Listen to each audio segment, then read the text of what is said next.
Hello students, welcome to divine learning. Heterotrophic mode of nutrition, हमारी पढ़ाई इसी की चल रही है। हेट्रोट्रॉपिक मोड ऑफ न्यूट्रिशन में हमने डिफरेंट टाइप्स के हेट्रोट्रॉपिक मोड ऑफ न्यूट्रिशन पर चर्चा की, जिसमें saprophytic mode of nutrition, parasitic mode of nutrition and holozoic nutrition. हमें विशेष तौर पर होलोजोइक मोड ऑफ न्यूट्रिशन के बारे में पढ़ना है, क्योंकि हम इंसानों में होलोजोइक मोड ऑफ न्यूट्रिशन होता है। अब जब चर्चा हम होलोजोइक न्यूट्रिशन की करते हैं तो आप जानते हैं कि लिविंग वर्ल्ड में डाइवर्सिटी बहुत लार्ज स्केल पर होता है। यहाँ पर अगर होलोजोइक न्यूट्रिशन की ही केवल बात करें कि किन किन ऑर्गेनिजम्स में होलोजोइक न्यूट्रिशन होता है, तो एक सिंगल सेल अमीबा से लेकर इतना एडवांस्ड क्रिएचर ह्यूमन बीइंग, सबों में होलोजोइक मोड ऑफ न्यूट्रिशन होता है। और उनके बॉडी साइज के हिसाब से ये मेथड जो होता है वो तय होता है कि वो भोजन को कैसे लेंगे और कैसे डाइजेस्ट करेंगे। डाइजेस्ट क्यों करना है ये तो हमने अपनी लास्ट क्लास में बता दिया था, लेकिन भोजन लेने के बाद वे कैसे डाइजेस्ट करेंगे ये सारा प्रोसेस हर ऑर्गेनिजम्स में अलग अलग हो सकता है, और सबका सब होलोजोइक मोड ऑफ न्यूट्रिशन ही है। जैसे सिंपल हम 2 मिनट में एक एग्जांपल ले लें अमीबा। देखिए ये अमीबा है, दिस इज अमीबा। आप जानते हैं इसमें भी होलोजोइक मोड ऑफ न्यूट्रिशन होता है। एग्जाम्स में पूछा जाता है mode of nutrition in amoeba. थोड़ा सा इंटरेस्टिंग ये होता है। एक्चुअली अमीबा ये जो है, इसको हमने थोड़ा सा इसमें ये जो अपेंडेजेस निकले हुए हैं ये हमने कम दिखाया है, ये और भी ज्यादा होते हैं। This is amoeba single cell. ये कैसे भोजन को लेता है, इसका भोजन क्या होता हो, बिल्कुल छोटा छोटा अलगी वगैरह या मल्टीसेलुलर अलगी का टुकड़ा वगैरह कुछ भी है। सपोज ये देखो, ये इसका फूड है, इसे फूड दिखाई दिया, तो फूड दिखाई दिया तो आप ये जानते होंगे अमीबा की ये खासियत होती है, it has some pseudopodia. Pseudopodia क्या है, प्रोटोप्लाज्म का मूवमेंट एक साइड में हो जाता है तो उधर का प्लाज्मा मेम्ब्रेन कुछ फिंगर लाइक प्रोजेक्शंस बना लेते हैं, और इसी को कहते हैं हम लोग pseudopodia. Pseudo means false, podos means पैर, यानी कि ये पैर है इसका, बट वो फॉल्स पैर है, परमानेंट नहीं है। फिर काम हो जाता है तो वो समेट लेते हैं उसे। तो these are pseudopodia, these are pseudopodia. कहता है कि जिधर उसे फूड दिखाई देता है ना, उधर वो अपना स्यूडोपोडिया बनाना शुरू करता है। तो चलो देखते हैं कैसे बनाता है। ये इस ढंग से, इस ढंग से स्यूडोपोडिया बनाया, और स्यूडोपोडिया इस ढंग से बनाता है कि उस फूड को अपने अंदर ले लिया जाए, और यह स्यूडोपोडिया इसी तरह से बढ़ता चला जाता है। और फाइनली ये जो फूड है, सपोज हमें फूड को ग्रीन से दिखाना चाहिए, वो ज्यादा बेहतर रहता, तो हम फूड को ग्रीन से दिखा देते हैं। मानकर चलिए कि वो अलगी है। Suppose this is algae and this is the food of this amoeba. तो ये करता क्या है, ये अपने स्यूडोपोडिया को बढ़ाता है, और स्यूडोपोडिया से पूरी तरह से इस फूड को, और भी इस पे चेंज आ रहा है, अब इस फूड को पूरी तरह से इनगल्फ करने की कोशिश कर रहा है इस ढंग से। ये देखो तो पूरी तरह से करीब करीब अपने अंदर समेट लिया है। और नेक्स्ट स्टेज क्या होगा, नेक्स्ट स्टेज में यही अमीबा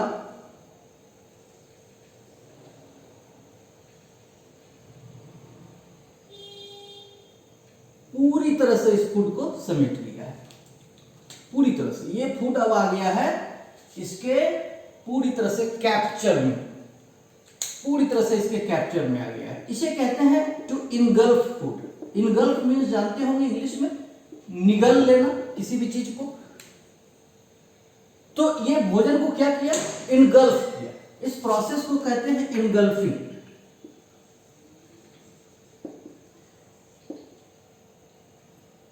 इसे बायोलॉजी की भाषा में फैगोसाइटोसिस भी कहते हैं। ये सब क्वेश्चंस पूछे जाते हैं, फैगोसाइटोसिस। और ये फैगोसाइटोसिस के थ्रू इसने क्या किया कि फूड को अपने अंदर ले लिया। ये फैगोसाइटोसिस बड़ा ही इंपॉर्टेंट मैकेनिज्म होता है। किसी भी फूड को, सॉलिड हो या लिक्विड, उसे निगल लेना, अपने अंदर ले लेना। कौन? कोई एक सेल। मल्टी सेलर के लिए ये यूज नहीं होगा, सिंगल सेल ऑर्गेनिजम्स हैं या सिंगल सेल। हमारे सेल्स, हमारे बॉडी में, ब्लड में आपको पता होगा आरबीसी, डब्ल्यूबीसी और ब्लड प्लेटलेट्स टाइप के सेल्स होते हैं। तो डब्ल्यूबीसी क्या करता है? डब्ल्यूबीसी भी ये काम करता है। जो बैक्टीरिया जो भी पैथोजेंस उसे दिखाई देते हैं, उसे वो निगल लेता है, उसे वो फैगोसाइटोसिस से अपने अंदर लेकर के डाइजेस्ट कर देता है, खत्म कर देता है, मार देता है, अपने अंदर खींच के ले लेता है। जैसे ठीक है, दुश्मन को हम खींच के अपने घर के अंदर घुसा लिए और अंदर में ही उसे मार दिए। तो डब्ल्यूबीसी तो आपको पता है ना कि पैथोजेंस के इफेक्ट से हमें बचाता है, हमें बीमार होने से बचाता है, और वे हमें डिजीजेज काउजिंग माइक्रोब से फाइट करने में हेल्प करता है। तो इसी प्रोसेस से डब्ल्यूबीसी का भी यही मैकेनिज्म है, क्योंकि वो भी तो एक सेल है, अमीबा भी एक सेल है। इसने किसी फूड को अपने अंदर निगल लिया, दिस इज फैगोसाइटोसिस और इंगल्फिंग। अब ये क्या होता है? ये पूरी तरह से यहां से एक वैक्यूल बन जाता है, एक थैली बन जाती है, और इस थैली को कहते हैं हम लोग food vacuole. Now this is called food vacuole.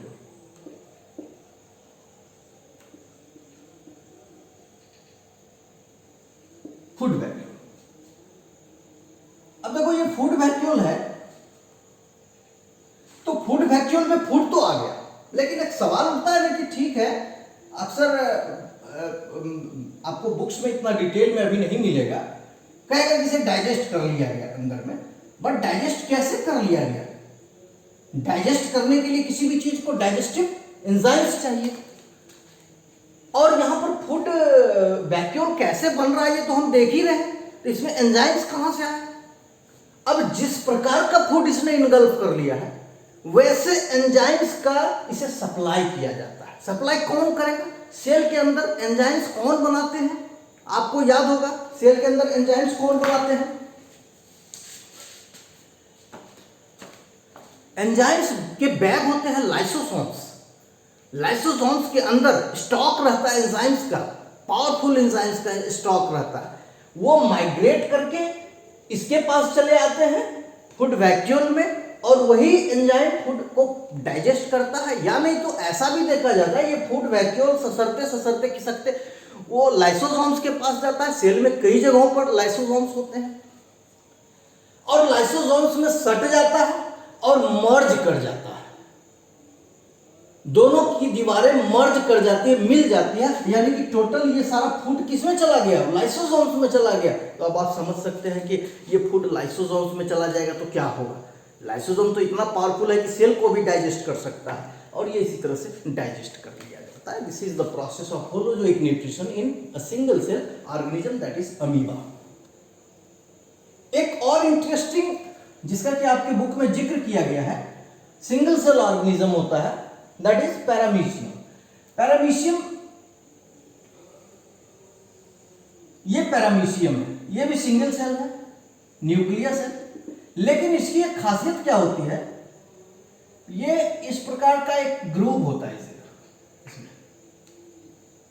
इस प्रकार का एक ग्रूव होता है इसमें। और पैरामीशियम की खासियत क्या होती है कि लोकोमोशन के लिए इसमें चारों तरफ ढेर सारे सीलिया होते हैं, इस प्रकार के हेयर लाइक स्ट्रक्चर्स होते हैं, और ये उन्हें, ये नाव को खेने के लिए पतवार की जरूरत होती है, उसी का काम करते हैं, और ये वाटर में मूवमेंट में इसे हेल्प करते हैं। अच्छा चलिए ठीक है। अब क्या होता है कि जैसे ही कोई फूड पार्टिकल कहीं दिखाई देता है, इसमें इसे कोई फूड पार्टिकल दिखाई दिया, तो ये क्या होता है कि एक्चुअली सपोज ठीक है, ये तो माउथ है, ये माउथ लाइक स्ट्रक्चर है, एग्जैक्टली ये माउथ नहीं है बट माउथ लाइक ग्रूव है ये। अब चलो कहीं फूड पार्टिकल दिखाई दे रहा है, चलो ये है फूड पार्टिकल, तो इसका सीलिया क्या करता है, इसे समेट करके इधर सपोज कोई फूड दिखाई दिया, यहां भी इसका सीलिया कोशिश करता है कि इसे ठेल के किसी तरह से समेट करके इस एरिया में लाया जाए, यानी कि इस फूड को ट्रैप किया जाए और यहां ले आया जाए, इस फूड को यहां ले आया जाए। और यहां जैसे ही आता है, सेम प्रोसेस अमीबा वाला होता है, यहां एक फूड वैक्यूल बनता है, वो फूड वैक्यूल में समा जाता है और उसके बाद फिर से उसे डाइजेस्ट कर लिया जाता है। और इस प्रकार से ये इंटरेस्टिंग तरीका थोड़ा सा होता है पैरामीशियम में डाइजेशन का। तो ये तो है आपका अमीबा और दिस इज पैरामीशियम।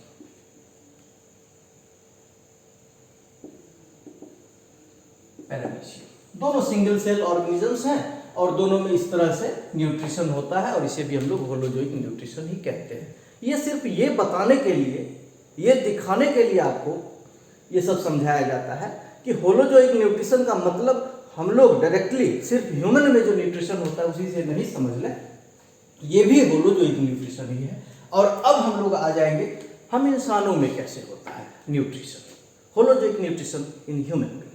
इसे खत्म करते हैं।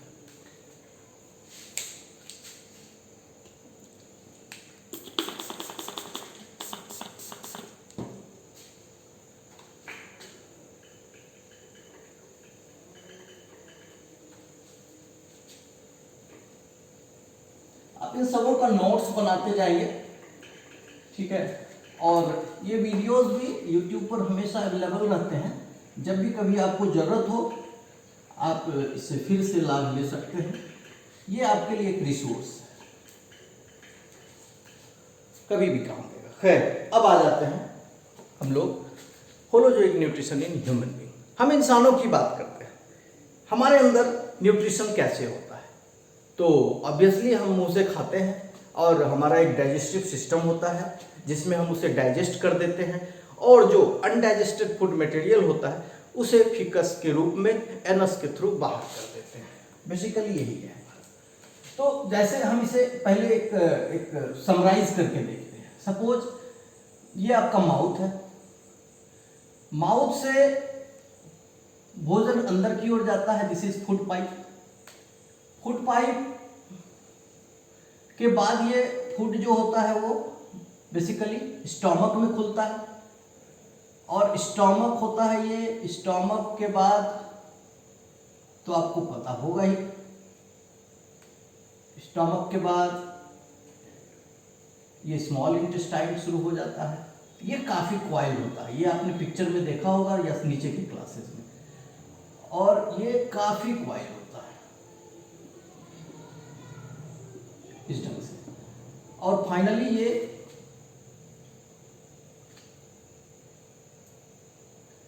लार्ज इंटेस्टाइन में ओपन होता है,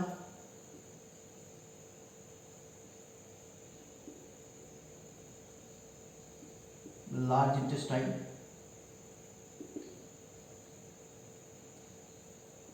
small intestine opens into large intestine.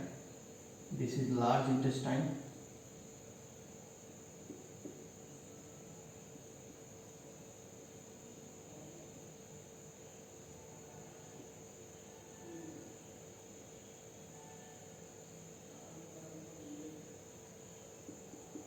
This is the large intestine. And during completing this whole journey, the food is digested, and the digested food material, useful materials are digested, absorbed. ये आपका mouth है, इसे देखने, इसे समझने के लिए कि ये हमारा माउथ ही है, आप इस ढंग से इसे कर सकते हैं। This is our digestive system. अब इस सिस्टम की खासियत क्या है, देखिए, आपको पिक्चर जल्दी बनाना होता है, समझे ना। तो आपको ये गौर करना है कि हम कितने मिनट में ये पिक्चर बना लेते हैं, ये आपको खुद ही तय करना है कि हम कितने मिनट में। तो बुक में जो पिक्चर होते हैं उससे इधर आप ये देख सकते हैं, हालांकि एक ही है करीब करीब। अब यहाँ पर देखना क्या है कि हमारे ह्यूमन बीइंग में एक सिस्टम होता है, एक ऑर्गन सिस्टम होता है। सिस्टम, ऑर्गन सिस्टम कहते हैं जिसमें ढेर सारे ऑर्गन्स इंगेज्ड हों, ढेर सारे ऑर्गन्स मिल करके जो सिस्टम बनाए उसे ऑर्गन सिस्टम कहते हैं। तो हमारे पास एक सिस्टम होता है जिसे डाइजेस्टिव सिस्टम कहते हैं, और उसकी खासियत क्या होती है कि वो माउथ से स्टार्ट होता है, और एक पाइप है। कैसा पाइप है, इसका डायमीटर बदलता रहता है। देखो तो यहां पर डायमीटर कम है, यहां पर डायमीटर कितना है, इतना ही डायमीटर है, लेकिन यही यहां पर आके देखो तो कितना डायमीटर हो गया, इतना अधिक डायमीटर हो गया। फिर स्मॉल इंटेस्टाइन की बात करें तो डायमीटर फिर और भी कम हो जा रहा है। लार्ज इंटेस्टाइन की बात करें तो डायमीटर ज्यादा हो जा रहा है। तो ये क्या है, पूरा का पूरा एक पाइप है, एक खोखला पाइप है। कहीं पर ऐसा नहीं है कि कहीं रास्ता बंद है, ये पूरा का पूरा एक पाइप है। बट इसकी खासियत क्या है, इसका डायमीटर वेरी करता रहता है। और ये पाइप कहां से कहां तक है, फ्रॉम माउथ टू एनस। और इस पूरे स्ट्रक्चर को हम लोग कहते हैं एलिमेंट्री कैनाल।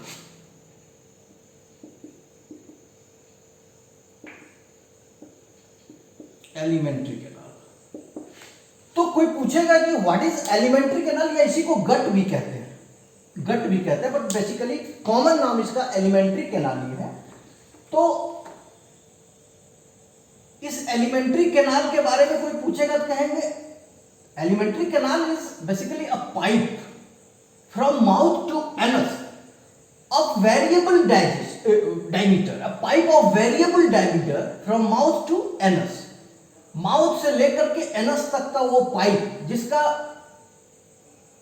डायमीटर अलग अलग हो जा रहा है, अलग अलग ऑर्गन्स में जाकर के इसका डायमीटर अलग हो जा रहा है, घट बढ़ रहा है, इसी को हम लोग एलिमेंट्री कैनाल कहते हैं।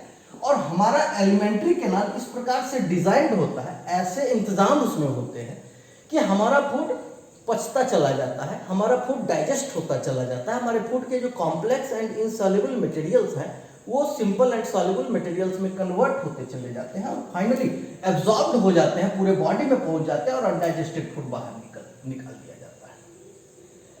हमें अब ये जानने की कोशिश करना है कि ठीक है, there are number of organs in our elementary canal, that is mouth. This pipe like structure is called esophagus. This is stomach. This is small intestine.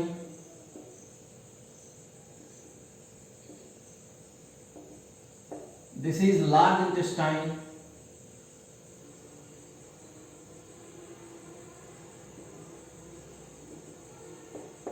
And this is anus. Basically इतने parts हैं। अब इसमें और भी नाम आप दे सकते हैं, लार्ज इंटेस्टाइन को भी फिर बांटते हैं, स्मॉल इंटेस्टाइन को भी बांटते हैं, अलग अलग पार्ट्स में स्टमक को भी बांटा जाता है, तो वो तो आगे की बात है। बट बेसिकली हम देख रहे हैं क्या कि mouth, oesophagus, stomach, small intestine, large intestine and anus, ये सारे पार्ट्स हैं हमारे डाइजेस्टिव सिस्टम के। तो हमें अब ये भी तो देखना होगा ना कि क्या क्या चेंजेस होते हैं।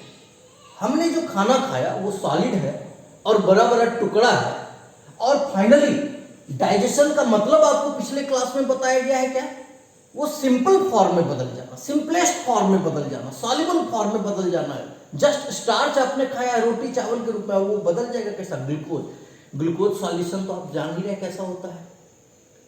आखिर कहां कहां पर किस किस प्रकार के चेंजेस आते हैं कि वो पूरी तरह से ग्लूकोज सॉल्यूशन में कन्वर्ट हो जाता है, उसी को तो डाइजेशन कहते हैं। तो हम लोग इसे धीरे धीरे देखें, मे बी कि 2 वीडियो लगेगा आपका इस पूरे चैप्टर को खत्म होने में, इसमें खत्म नहीं हो पाएगा पूरा डाइजेस्टिव सिस्टम। खैर फिर भी हम स्टार्ट करते हैं यहां पर कि व्हाट हैपेंस इन माउथ, यहीं से हम स्टार्ट करेंगे। What happens in mouth, in mouth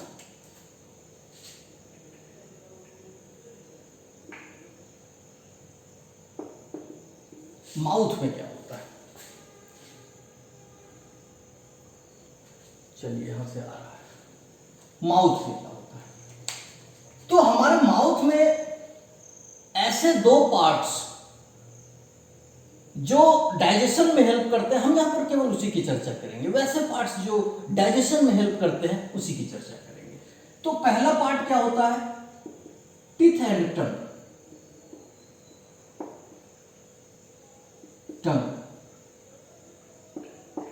teeth and टंग, कहोगे कि दांत और जीभ का डाइजेशन में क्या हेल्प है।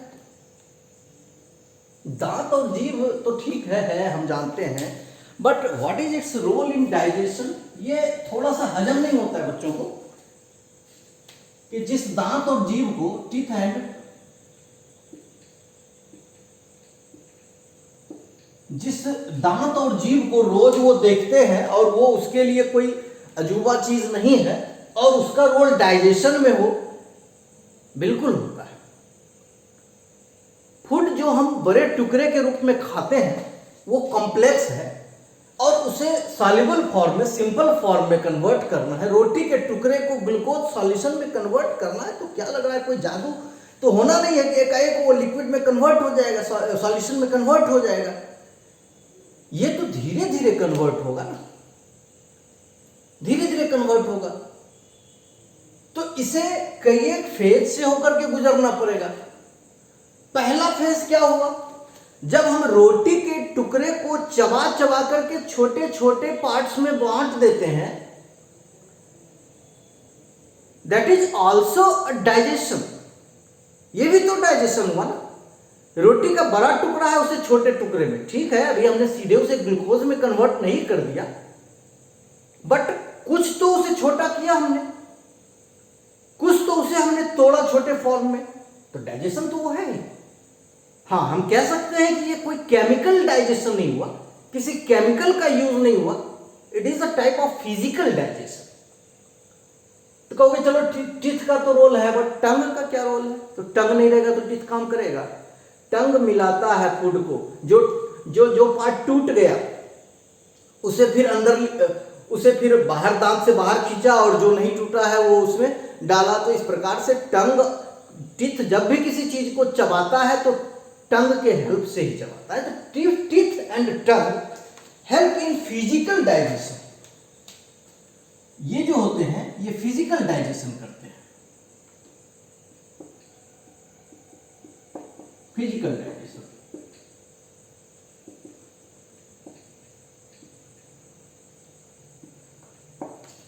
यानी कि there is no any involvement of there is no involvement of any chemical. And the second is salivary gland.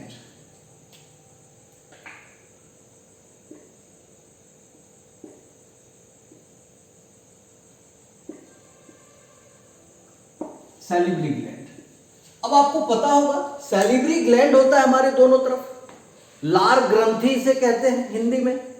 ये सैलिवरी ग्लैंड्स जो होते हैं इससे सलाइवा निकलता है, यानी कि लार जिसे कहते हैं हम लोग, सैलिवरी ग्लैंड से सलाइवा। एक्चुअली हमारे दोनों साइड हम तो नॉर्मली एक एक सैलिवरी ग्लैंड के रूप में जानते हैं, बट एक्चुअली वो 3 होते हैं और तीनों का सेक्रेशंस हमारे माउथ में दोनों साइड में आता है। तो ये सैलिवरी ग्लैंड से सलाइवा निकलता है, इससे सलाइवा निकला,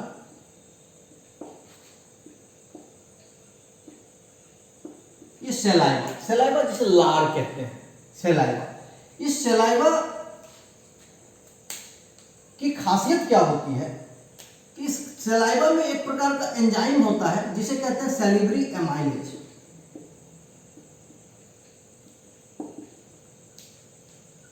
इसका बड़ा ही कॉमन नाम है ptyalin.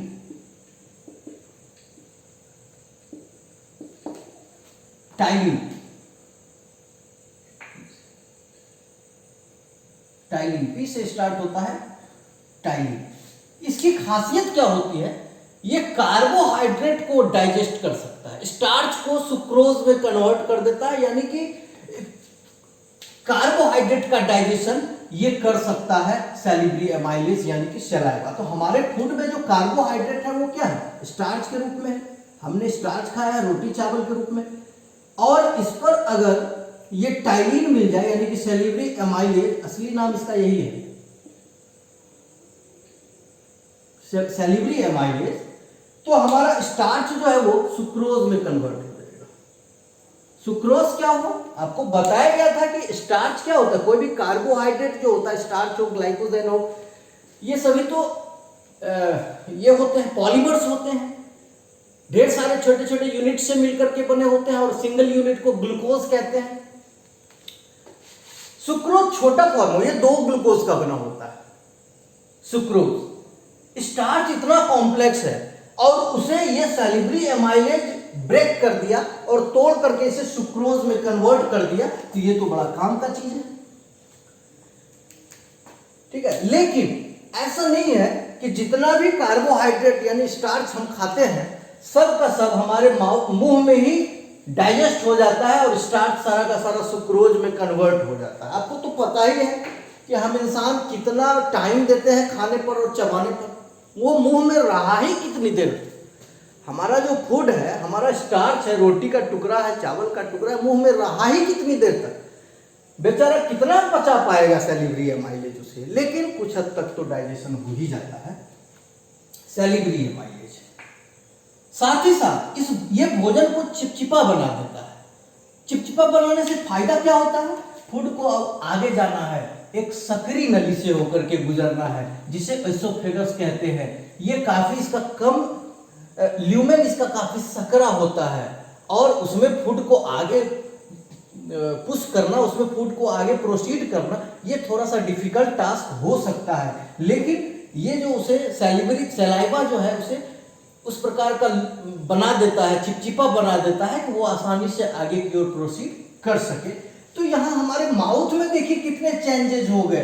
There are two types of digestion in our mouth. First is physical digestion and the second is chemical digestion. In physical digestion teeth and tongue cut the food into pieces, small pieces, and due to the effect of saliva in salivary gland secreted from salivary gland in mouth, starch is converted into sucrose. This is called chemical digestion. तो we have two types of digestion in our mouth. तो मुंह को कम नहीं समझना। हम लोग समझ लेते हैं मुंह में डाइजेशन क्या होगा। तो देखिए, तो मुंह में तो डाइजेशन हो रहा है, सवाल भी पूछा जाएगा तो बताएंगे। There are two types of digestion, physical digestion and chemical digestion in our mouth. Chemical digestion ptyalin की मदद से और physical digestion teeth and tongue की मदद से। अब भोजन जाएगा कहाँ? Food pipe, oesophagus. एसोफेगस सकड़ी पाइप है और ये जो पूरा का पूरा आपको सिस्टम, इसमें ढेर सारे ऑर्गन से ढेर सारे पार्ट्स दिखाए गए हैं। उसमें एसोफेगस एक ऐसा पार्ट है जहाँ की डाइजेशन नहीं होता है भोजन का। There is no digestion in oesophagus. Oesophagus में फूड का डाइजेशन नहीं होता है। एक्चुअली इसका काम होता है माउथ के फूड को स्टमक तक पहुंचाना। It is a passage between mouth and stomach. पेट और माउथ के बीच का ये पैसेज है, एक रास्ता है जहां से भोजन को होकर के गुजरना है और इसीलिए कॉमनली इस एसोफेगस को हम लोग फूड पाइप में कहते हैं। तो अब हम लोग देखते हैं, तो क्या एसोफेगस में कुछ भी नहीं होता? एसोफेगस के बारे में हमें कुछ भी नहीं पढ़ना। एक इंटरेस्टिंग बात पढ़नी है एसोफेगस के बारे में। पहले इसे साफ कर लेते हैं। कितना टाइम हो गया है आपके वीडियो का? चलिए 27 मिनट। अभी हम इसे काफ़ी आगे निकाल सकते हैं।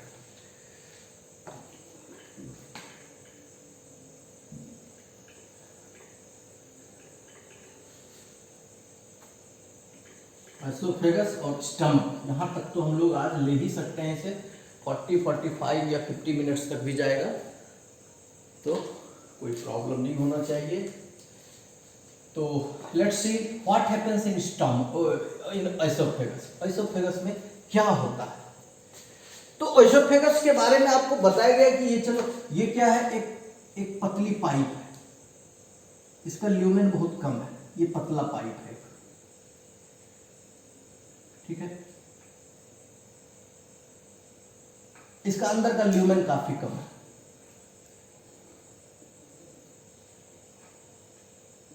काफी कम है। एक्चुअली क्या होता है ना, तो ये आपको लग रहा होगा कि हम तो खाना खाते हैं एक बार में इतना, और हमारा जो फूड पाइप है वो काफी सकरा है, काफी सकरा है, तो कैसे इसमें फूड जाएगा?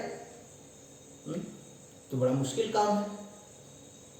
तो हम लोग को थोड़ा सा ये जो एसोफेगस है इसके बारे में समझना है। एक्चुअली इसकी जो दीवार होती है ना, ये मस्कुलर दीवार होती है, ये मसल्स से बनी हुई दीवार होती है। और मसल्स के बारे में तो आपने टिश्यू चैप्टर में पढ़ा होगा क्लास 9 में कि muscles are responsible for movement. ये मसल्स जो होते हैं ये नॉन स्केलेटल मसल्स हैं, यहाँ कहीं बोन का इन्वॉल्वमेंट नहीं है इस प्रकार के मूवमेंट में। ये मसल्स खुद ही मूव करते हैं। ये मसल्स की बनी हुई दीवार होती है। तो मसल्स की बनी हुई दीवार है तो ऑब्वियसली इसमें मूवमेंट तो बहुत जोर से होगा, खूब मूवमेंट होगा। तो इसका मस्कुलर वॉल जो होता है उसकी वजह से ये हमेशा इसमें कॉन्ट्रैक्शन एक्सपेंशन इस टाइप का मूवमेंट होता रहता है। और ये मूवमेंट सिर्फ एसोफेगस में नहीं होता, throughout the alimentary canal we can observe such type of movement and we call it peristalsis. इस प्रकार के मूवमेंट को, इस प्रकार का मूवमेंट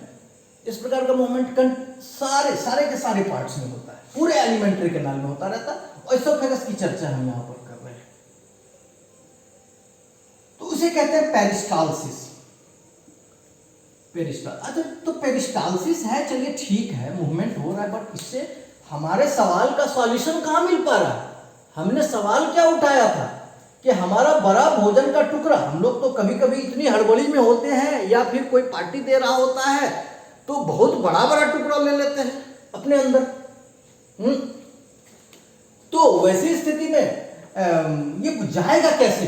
ठीक है, इसमें मूवमेंट होता है, ये मस्कुलर वॉल होती है एसोफेगस की, और उसमें मूवमेंट कंटिन्यूअस होता है, लेकिन इससे भोजन कैसे आगे बढ़ेगा? तो एक्चुअली उसे इस रूप में आपको समझना है कि चलिए, ये अगर आपका एसोफेगस है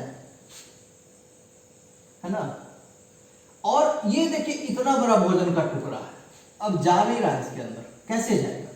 तो क्या होता है, इसमें मूवमेंट इस ढंग से होता है, देख रहे हो ना, इस टाइप का मूवमेंट। तो इस फूड पार्टिकल के जस्ट नीचे का हिस्सा ये थोड़ा सा ऐसे होगा, फूलेगा, और ये फूड स्लिप होकर के इस पार्ट में आ जाएगा। अब जैसे ही इस पार्ट में आएगा, अब ये फूड आ गया इस पार्ट में, अब ये फूड आ गया यहां। अब इस पार्ट में जैसे ही आएगा, अब उसके नीचे का पार्ट फूलेगा,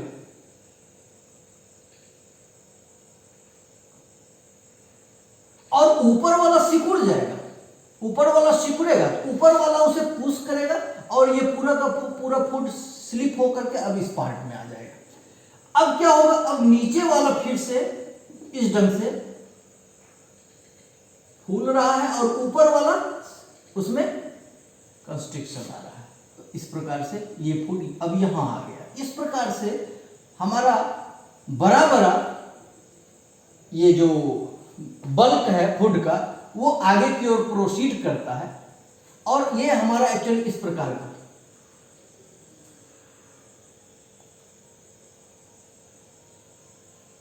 इस ढंग का ये फूड है, फिर इसमें आएगा, फिर इसमें आएगा, और इस प्रकार से हमारा फूड आगे की ओर बढ़ता चला जाएगा। This movement is called peristalsis.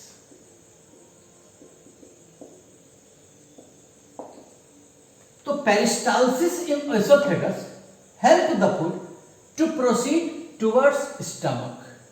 It helps the food to proceed from mouth to stomach. This is the role of oesophagus in digestion, आप कह सकते हैं। डायरेक्टली ये इन्वॉल्व नहीं होता है डाइजेशन में, बट ये इसका एक रोल है कि ये फूड को आगे की ओर प्रोसीड करता है, उसे भेजता है, उसे पहुंचाता है स्टमक तक। तो अब हमें देखना चाहिए कि what happens in stomach, what changes occur in stomach. तो now the second part is stomach.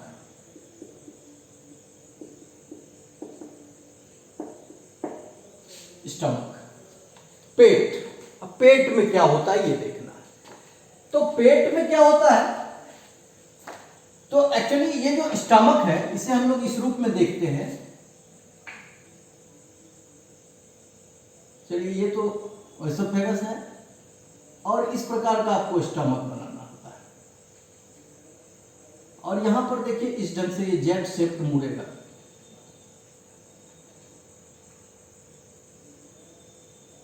इस ढंग से, फिर ये तो स्मॉल इंटेस्टाइन, यहां से तो स्मॉल इंटेस्टाइन स्टार्ट हो गया ना। तो हमारा ये स्टमक है, और इधर था क्या, एसोफेगस। ये हो गया एसोफेगस, और ये हो गया स्मॉल इंटेस्टाइन, ये वाला पार्ट, और ये है स्टमक। इस स्टमक को अगर हम देखें तो इस स्टमक की दीवार भी जो होती है वो तो मस्कुलर होगी। पूरे के पूरे एलिमेंट्री कैनाल में जो भी ये ऑर्गन्स हैं उनकी दीवार बनी होती है मसल्स की। ये मसल्स की दीवार बनी हुई है।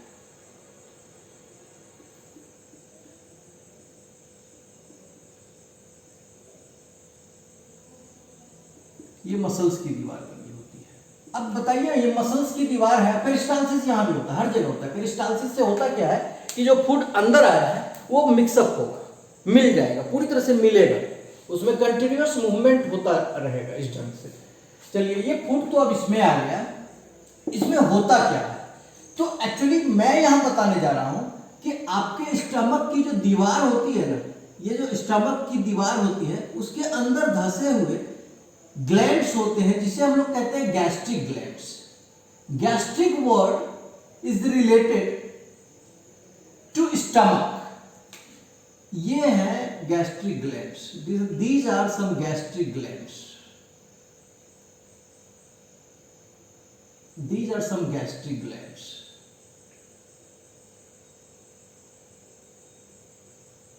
These are some gastric glands. ये इसके अंदर धंसे हुए हैं और इसमें, इस गैस्ट्रिक ग्लैंड में गैस्ट्रिक ज्यूस बनता है। This is gastric juice. ये गैस्ट्रिक ज्यूस है। जैसे ही फूड इंटर करता है इस ल्यूमेन में, ये फूड आ गया, हार्मोनल कोऑर्डिनेशन ऐसा है हमारी बॉडी का, हार्मोन्स तुरंत जाकर के खबर करता है।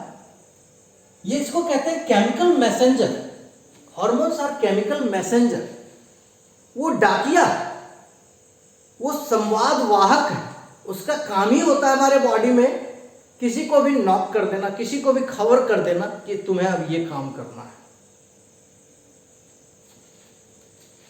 ये इस गैस्ट्रिक ग्लैंड्स को कहता है कि भोजन स्टमक में आ चुका है और अब तुम अपने अंदर का गैस्ट्रिक जूस बाहर निकालो।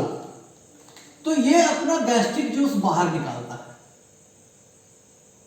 और आपको पता है कि पेरिस्टाल्सिस होता है, यहां भी मूवमेंट फूड का कंटिन्यूअसली यहां भी होता रहता है। तो जैसे ही ये भोजन अंदर आया और गैस्ट्रिक जूस बाहर निकला, इस पूरे ल्यूमेन में, इस पूरी गुफा में भोजन के साथ वो गैस्ट्रिक जूस पूरी तरह से मिल गया।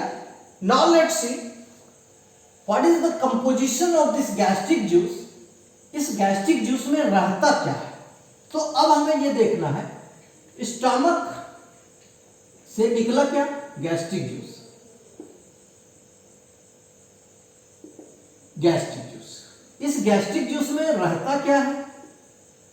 दो चीज इस गैस्ट्रिक जूस में। पहला है hydrochloric acid HCl and the second is pepsin enzyme. बहुत इंपॉर्टेंट रोल स्टमक में इस गैस्ट्रिक जूस का काफी इंपॉर्टेंट रोल है। अब देखिए, सबसे पहले हम लोग ये समझने की कोशिश करेंगे what is the role of HCl, hydrochloric acid. थोड़ा बहुत हम लोग एसिड बेस चैप्टर में जगह जगह पर इसका जिक्र आ जाता है कि हमारे स्टमक में हाइड्रोक्लोरिक एसिड सेक्रीट होता है। हाइड्रोक्लोरिक एसिड स्ट्रॉन्ग एसिड होता है, ये डाइल्यूट भी है फिर भी काफी स्ट्रॉन्ग है। ये हाइड्रोक्लोरिक एसिड करता क्या है? What is its role here? बल्कि और कभी कभी तो एसिडिटी काउज करता है। इसका रोल क्या है इस हाइड्रोक्लोरिक एसिड का? एक्चुअली ये हाइड्रोक्लोरिक एसिड हमारे फूड के मीडियम को एसिडिक बना देता है। क्योंकि ये एसिड है तो जैसे ही ये पूरे फूड में मिक्स होगा तो हमारा फूड एसिडिक हो जाएगा। लेकिन क्यों हमारे भोजन को एसिडिक बनाने की जरूरत क्या है? जरूरत है एक्चुअली ये जो महाराज हैं पेप्सिन, काफी इंपॉर्टेंट एंजाइम है। इनका इतना अधिक इंपॉर्टेंस है, भोजन को पचाने में ये काफी बड़ा रोल प्ले करते हैं। और जो जिनका ज्यादा इंपॉर्टेंस होता है उनका नखरा भी ज्यादा होता है। तो अब इनका कहना है कि हम काम तो करेंगे, हम फूड को डाइजेस्ट करेंगे, लेकिन हम तभी फूड को डाइजेस्ट करेंगे जब वो फूड एसिडिक मीडियम में होगा। नॉर्मली हम फूड को डाइजेस्ट नहीं करेंगे। एक्चुअली आगे चल करके आप पढ़ेंगे, ये पेप्सिन जो होता है ना, पेप्सिन, ये पेप्सिनोजेन के फॉर्म में होता है, या प्रोपेप्सिन भी आप कह सकते हैं, वो इनएक्टिव फॉर्म में होता है। और जैसे ही फूड का मीडियम एसिडिक होता है, ये एक्टिवेट हो जाता है, ये एक्टिव हो जाता है। यानी कि हाइड्रोक्लोरिक एसिड का रोल, सबसे इंपॉर्टेंट रोल क्या हो गया?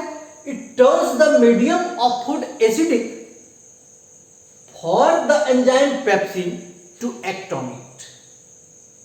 पेप्सिन एंजाइम काम करे उसके लिए ये भोजन के मीडियम को एसिडिक बना देता है। उसके लिए हाइड्रोक्लोरिक एसिड की व्यवस्था करनी पड़ी है भोजन के मीडियम को एसिडिक बनाने के लिए। तो HCl क्या कर रहा है यहां पर?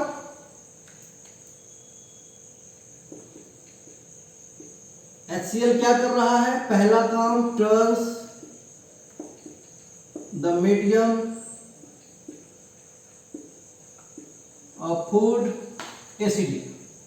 अच्छा sorry, acidic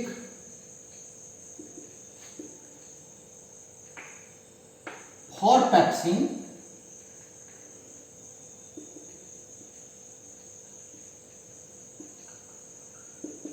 to act on it। Pepsin के एक और रोल हो सकता है हाइड्रोक्लोरिक एसिड का।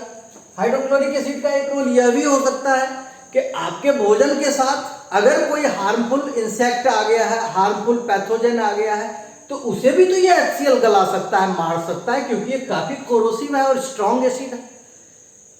तो हमारे बॉडी में ऐसे बहुत सारे इंतजाम है, बहुत सारी ऐसी व्यवस्थाएं हैं जो हमें स्वस्थ रख सके। और यही रीजन है कि हम चारों तरफ इतने तरह के पैथोजेंस, इतने तरह के माइक्रोब्स, इतने तरह के वर्म्स से घिरे हुए हैं, बावजूद इसके हम स्वस्थ हैं और हम बीमार कम पड़ते हैं, साल में 2-4 बार ही बीमार पड़ते हैं। उसका रीजन है कि हमारे शरीर में कई जगहों पर ऐसा मैकेनिज्म है कि हम बच सके इनके इफेक्ट से, और वही यहाँ पर भी है।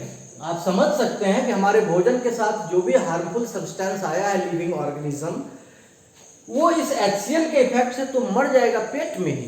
HCl तो काफी कोरोसिव होता है, it kills harmful germs that have come with food। भोजन के साथ अगर आ गया है तो उसे भी मार देगा, ये भी एक काम हो गया। और पहला तो काम इसका है कि ये भोजन के मीडियम को एसिडिक कर देगा। अब देखते हैं कि what is the role of pepsin. जिस पेप्सिन के लिए इतना कुछ किया गया, फूड के मीडियम को एसिडिक बना दिया गया, अब वो क्या करेगा? तो सेकेंड इज पेप्सिन।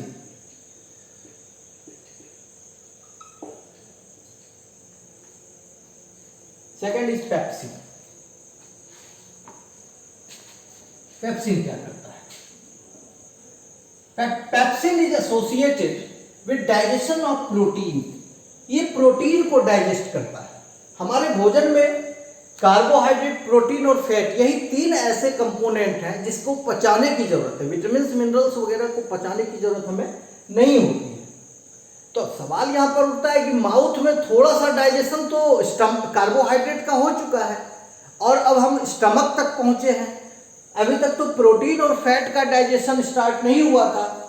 प्रोटीन का डाइजेशन अब स्टमक में स्टार्ट हो रहा है, पेट में प्रोटीन का डाइजेशन हो रहा है। और ये पेप्सिन क्या करता है? हमारे फूड में जो प्रोटीन है, इस प्रोटीन पर जैसे ही ये पेप्सिन का असर होता है, पेप्सिन काफी स्ट्रॉन्ग एंजाइम माना जाता है। एंजाइम्स के बारे में आपको पता होना चाहिए। Enzymes are biocatalyst. हमारे बॉडी में जो रिएक्शंस होते हैं वो ऐसे ही नहीं होते हैं। ज्यादातर रिएक्शन के लिए कैटलिस्ट की जरूरत होती है। कैटलिस्ट के बारे में आप जानते हैं, catalyst are chemical substances. Catalyst chemistry में भी होता है, और ऑर्गेनिक केमिस्ट्री चैप्टर 4 में तो आपको कुछ कैटलिस्ट के बारे में पढ़ेंगे भी। कैटलिस्ट आर केमिकल,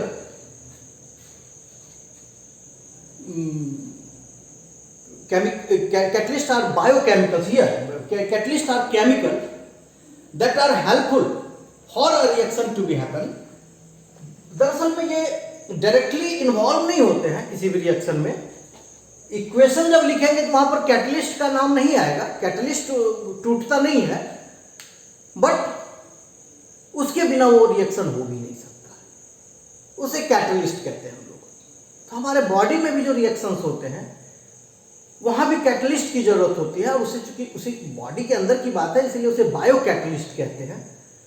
और हमारे बॉडी में इस बायो कैटलिस्ट को स्पेशली एंजाइम्स कहा जाता है।